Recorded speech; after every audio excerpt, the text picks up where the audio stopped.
جی علی بھائی، ایک شعر ہے علامہ اقبال رحمۃ اللہ علیہ کا، جی جی دو عالم سے کرتی ہے بیگانہ دل کو، جی جی عجب چیز ہے لذت آشنائی۔ آشنش جی جی اس کی ذرا تشریح اگر آپ کر دیں تو بہت شکریہ۔ بھائی تو علامہ اقبال کا شعر ہے، اس کے بہت سے پہلو ہوتے ہیں علامہ اقبال کے شعر کے۔ اس میں کس خاص پہلو سے آپ چاہ رہے ہیں کہ میں بات کروں، وہ ذرا بتا دیجیے۔ وہ جو لذت آشنائی ہے نا، جی جی، لذت آشنائی کا میں آپ کو ایک واقعہ سنا رہا ہوں، اسے بات سمجھ آ جائے۔ ایک شام مجھے بابا حضور کے دربار پہ ملے، اور وہ وہاں سے آئے تھے جہاں پہ وارث شاہ صاحب کا دربار ہے، اس علاقے سے آئے تھے۔ پہلی دفعہ میری ملاقات تھی، تو دربار پہ بیٹھے ہوئے تھے تو ان سے بات چیت شروع ہو گئی۔ تو پھر کہتے ہیں کہ جی میں قاسم علی شاہ صاحب کو، اللہ ان کو سلامت رکھے اور حفاظت سے رکھے، اور ان کا خیریت سے جو ہے نا سفر جاری رہے۔ تو انہوں نے کہا، ان صاحب نے مجھے بتایا کہ میں قاسم علی شاہ صاحب کو بہت سنتا تھا، اور واصف صاحب کا وہ نام لیتے تھے، تو پھر میں نے سوچا کہ واصف صاحب کو بھی سننا چاہیے، تو میں نے پھر واصف صاحب کو سننا شروع کر دیا۔ لیکن جب واصف صاحب کو سننا شروع کر دیا تو پھر میں نے کبھی قاسم صاحب کو نہیں سنا۔ تو اس کو کہتے ہیں لذت آشنائی۔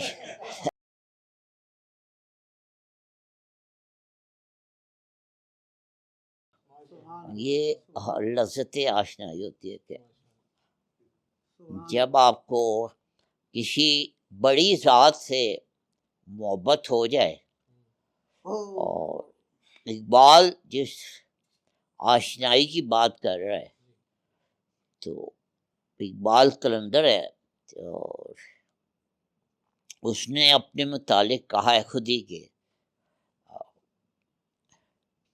شہید عشق نبی ہوں میں، میری لحد پہ شمع قبر جلے گی، اٹھا کے لائیں گے خود فرشتے چراغ خورشید سے جلا کر۔ شہید عشق نبی ہے وہ، تو وہ جو آشنائی کی بات کر رہا ہے، تو وہ پھر کس ہستی سے آشنائی کی بات؟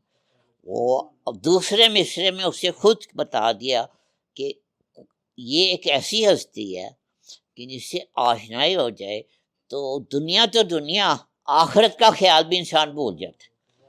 اس نے دو عالم کہہ کے تو خود ہی وضاحت کر دی اپنے پہلے مصرے کی کہ یہ جو ہے یہ کوئی ایسی ہستی ہے کہ جو جنت دوزخ سے بھی آگے کی کوئی بات ہے۔ دنیا تو رہی ایک طرف، دو عالم کہہ کے نا، تو دوسرے مصرے میں اس نے پہلے مصرے کی تشریح کرتی ہے کہ وہ کس لذت آشنائی کی بات کر، ٹھیک ہے نا۔ تو اسی طرح اقبال سے کسی نے پوچھا کہ جی عشق کی کیا انتہا ہے، تو علامہ نے جواب دیا کہ عشق کی کوئی انتہا نہیں۔ تو اس بندے نے کہا جی آپ کا اپنا شعر ہے کہ تیرے عشق کی انتہا چاہتا، تو اقبال نے کہا جی دوسرا مصرع بھی تو پڑھے نا، میری سادگی دیکھ کیا چاہتا، یعنی کہ جو بات ممکن نہیں ہے میں وہ چاہتا ہوں۔ تو بعض اوقات شاعر جو ہے دوسرے مصرے میں پہلے مصرے کا مطلب وہ خود ہی بیان کرتے تھے، ٹھیک ہے۔